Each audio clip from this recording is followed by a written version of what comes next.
우리는 왜 문재인 정권을 반대하는가? 2. 문재인 정권하에서 국가 외교가 최악이다. 문재인은 사드 배치 이후 중국의 굴복, 삼불협정을 맺어 민족의 자존심을 무너뜨렸다. 사드를 추가 배치 않고 한미일 군사동맹을 맺지 않고 미국의 미사일 방어체제 MD에 참여하지 않는다는 것이 삼부협정이다. 문재인은 중국 국빈 방문하여 만나주는 관리가 없어 혼자 밥 한 번 먹고 한국 기자가 폭행당해도 항의도 못했다. 중국의 미세먼지가 한반도를 덮쳐도 중국 전투기가 우리 방공식별 구역을 드나들어도 항의도 못한다. 문재인은 미국 가서 완전 찬밥이 되었다. 북한이 완전 비핵화한다고 거짓말했다가 탈로 나서 워싱턴 포스트 사설은 문재인 말을 믿으면 안 된다고 했다.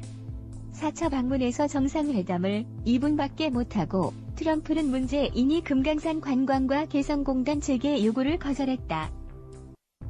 트럼프는 얼마 전 한국을 미국을 싫어하는 나라라고 말했다. 이달 말 방한하는 트럼프의 화웨이, 사드, 방위분담금 등의 요구를 한국이 적극 수용해야 한다. 대법원의 강제징용 피해자 배상 판결 이후 한일 관계는 수교 이후 최악이다. 대법원 판결은 65년 한일 기본조약을 뒤집었다. 이로 인해 일본에서 사업하는 한국 기업 절반이 통관지연, 입찰 탈락 등 불이익을 당하고 있다. 아베는 연설에서 한국을 아예 빼버렸다.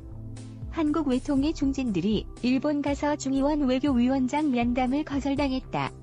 일본 G20대 한일 정상회담은 무산되었다. 강제징용 피해자들이 압류한 국내 일본 재산을 매각하고 일본이 배상 청구에 나서면 한일 관계는 사실상 단교 상황에 처할 전망이다.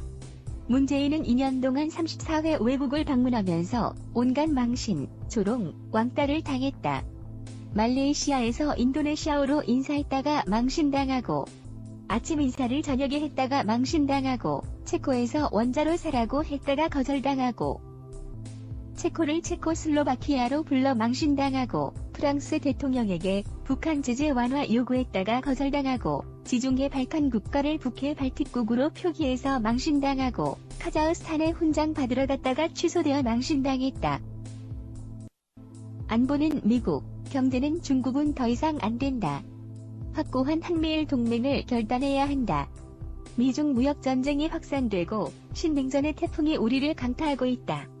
화웨이 사태는 시작에 불과하다. 한국은 더 이상 머뭇거리지 말고 한미일 동맹을 굳게 하는 길로 가야 한다.